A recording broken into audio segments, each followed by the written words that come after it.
Trending na photo editor karon sa wala pa nakabaloon sa akong paghimo. Di ara, siyempre, atong pilion ang atong mga picture na medyo niwang pata para indot sa tanahon.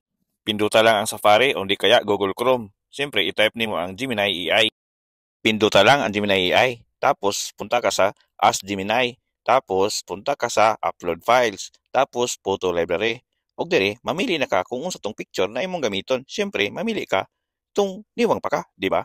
Ug hulata lang ug ayaw pagdali, maabot na. Tapos, pindutin nimo sab ang Ask Gemini.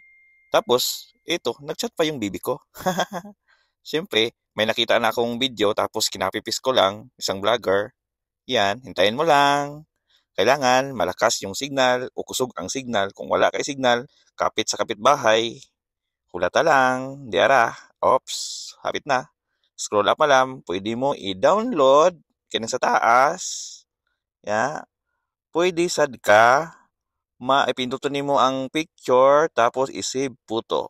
O, human na. Matik na sa imong putos o sa imong gallery. O, diara o, itong gibuhat o. Ha.